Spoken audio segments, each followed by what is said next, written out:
Let me start with a simple truth that most people don't want to hear.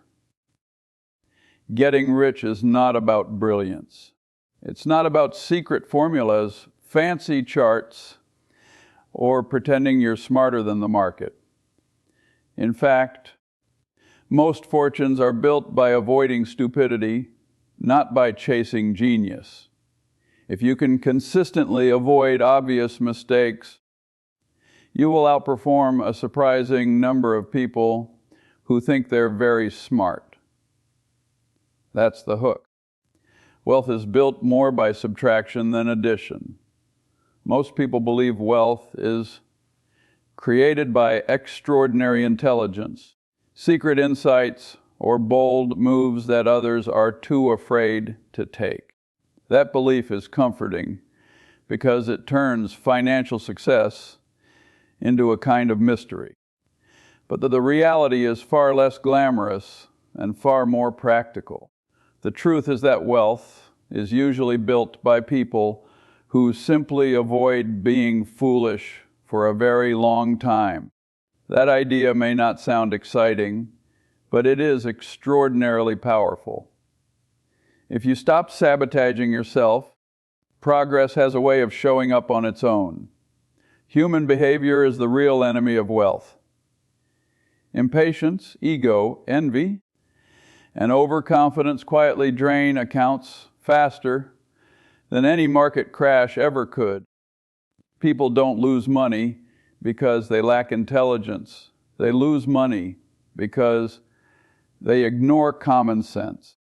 They chase what is fashionable, copy what others are bragging about, and confuse activity with progress. The market doesn't punish ignorance as harshly as it punishes arrogance. When you assume you must always be doing something, you usually end up doing the wrong thing. Avoiding stupidity means recognizing situations where the odds are clearly against you and having the discipline to walk away.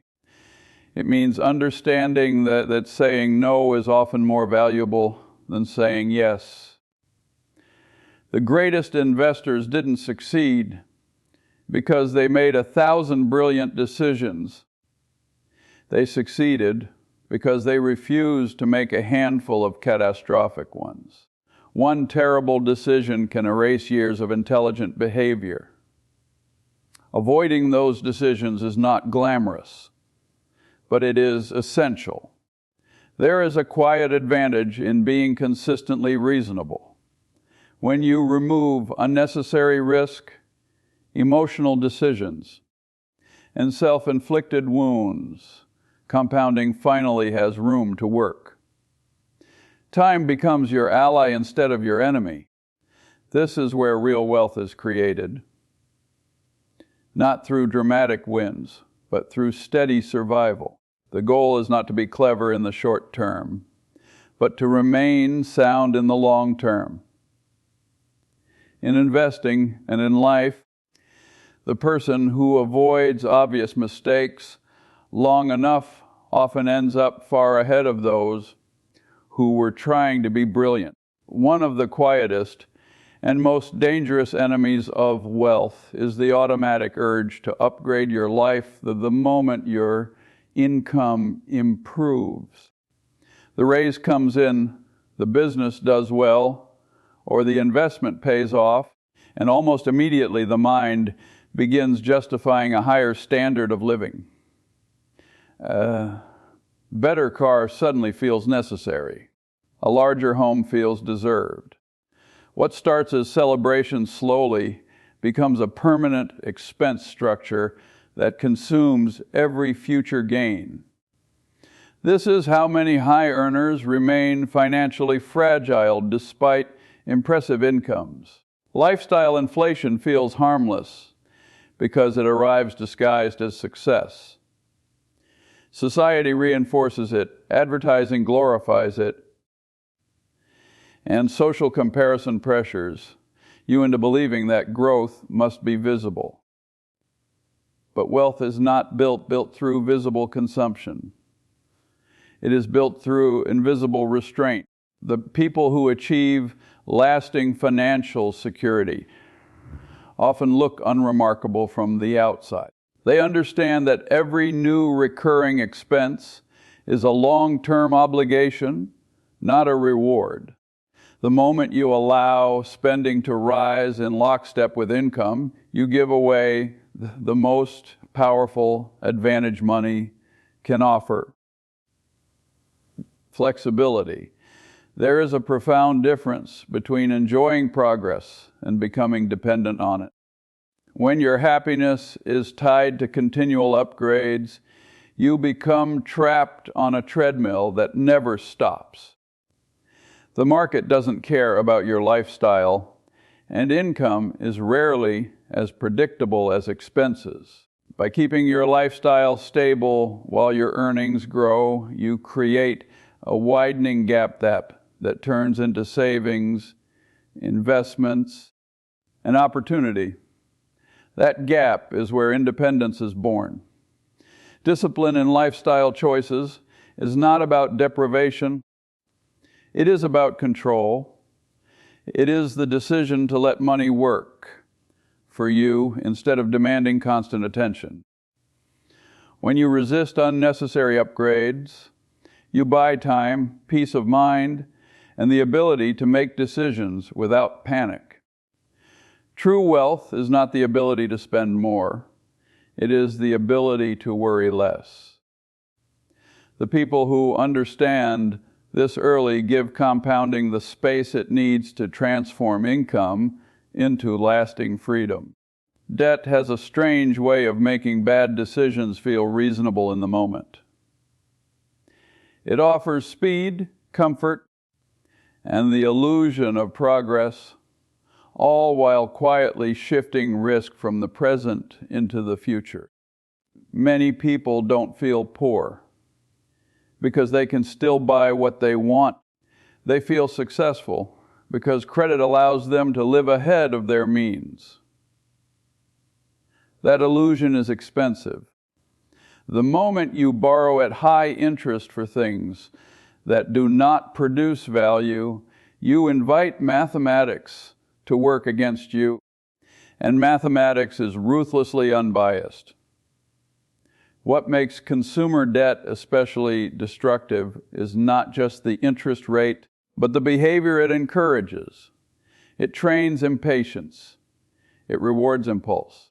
It removes the natural pause that forces people to ask whether something is truly necessary. Over time, this pattern weakens judgment and replaces discipline with dependency. People begin financing comfort, status, and convenience, not realizing they are trading future options for temporary satisfaction. The bill does not arrive immediately, but it always arrives eventually. Compound interest is often praised as a wealth-building miracle, but when it operates in reverse, it becomes a silent predator. Small balances grow into large burdens. Minimum payments stretch timelines into decades. Income that could have been invested or saved is instead redirected to servicing past choices. This is not a market failure or bad luck. It is a predictable outcome of borrowing without restraint. The danger is amplified because debt reduces resilience. A minor disruption, job loss, illness, or economic slowdown can quickly turn manageable obligations into overwhelming pressure. Using debt wisely requires clarity, optimism. Borrowing should be limited to situations where the odds are clearly favorable and the asset involved improves long-term capability or productivity. When debt is used to satisfy ego or impatience, it weakens financial foundations instead of strengthening them. Financial independence is built by maintaining control over obligations, not by accumulating them. The people who escape the debt trap early gain something far more valuable than purchases: the freedom to think clearly, act patiently, and let their financial future unfold without constant pressure. Excitement is one of the most reliable warning signs in finance, yet it is the very feeling most people chase. When an opportunity feels thrilling, urgent, or emotionally charged, it usually means judgment has stepped aside and impulse has taken control. Markets are exceptionally good at exploiting this weakness. They reward patience and punish drama, often in ways that are subtle at first and devastating later. The promise of fast gains creates the illusion that intelligence is being exercised, when in reality emotion is doing the driving. Speculation becomes dangerous because it disguises hope as strategy.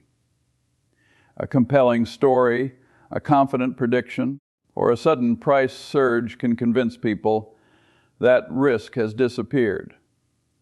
In these moments, the mind stops asking hard questions and starts searching for confirmation.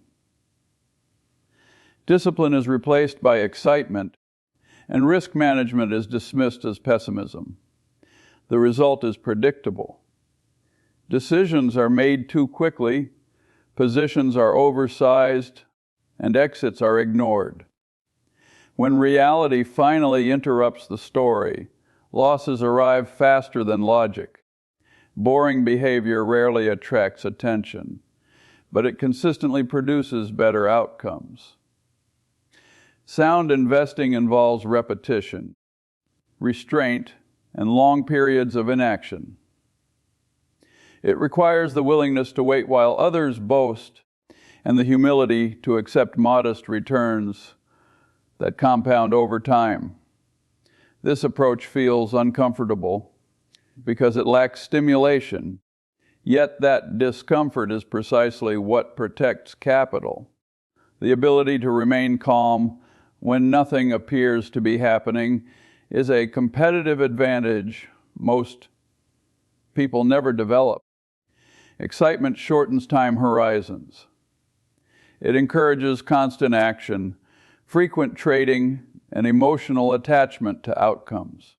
These habits increase costs, magnify mistakes, and erode discipline. When decisions are driven by adrenaline, the investor becomes reactive rather than deliberate. Long-term success demands the opposite mindset. It demands structure, repetition, and respect for probability. By learning to distrust excitement and value consistency, individuals align themselves with the way wealth is actually built, not through dramatic moments, but through sustained, rational behavior repeated over many years. Status spending is one of the most socially rewarded forms of financial self-sabotage. It is encouraged by culture, amplified by media, and normalized through constant comparison. The urge to appear successful often overrides the more important goal of becoming secure. People buy expensive symbols not because they need them, but because they want reassurance. Reassurance that they are winning, progressing, or being noticed. The problem is that these signals are fleeting, and the financial consequences are permanent. Money used to impress others rarely improves quality of life in any meaningful way. The satisfaction fades quickly, yet the costs linger in the form of maintenance, depreciation, and opportunity lost. What looks like confidence is often insecurity financed at a premium. When financial decisions are shaped by how they will be perceived, control is quietly surrendered. Instead of directing money toward independence, It is spent maintaining an image that must constantly be defended and updated. True wealth operates differently. It prioritizes time, flexibility, and optionality over appearance. Buying time means reducing fixed obligations, lowering stress, and creating space to think clearly. It allows decisions to be made based on logic rather than urgency. People who understand this shift their spending away from objects that demand attention and toward structures that create freedom. They value simplicity because it preserves energy and focus, both of which are more valuable than status. The market does not reward those who look successful. It rewards those who endure. Flashy consumption increases fragility by tying identity to income and comfort to continuous cash flow. When conditions change, that fragility becomes visible. By contrast, individuals who invest in resilience, through savings, conservative spending, and thoughtful allocation of resources, gain the ability to adapt. The irony is that the most powerful form of wealth is invisible. It does not announce itself, but it quietly compounds into control over one's time, decisions, and future. The most underestimated advantage in building wealth is the commitment to continuous learning. Intelligence alone is not enough, and past success offers no immunity against future mistakes. The world changes, incentives shift, and what once worked can quietly stop working. Those who assume they already know enough gradually fall behind because they lack ability, but because they stop updating their understanding. Curiosity, when sustained over a lifetime, becomes a compounding asset. Learning sharpens judgment, and judgment determines outcomes. Every financial decision is influenced by how well a person understands probability, human behavior, and cause and effect relationships.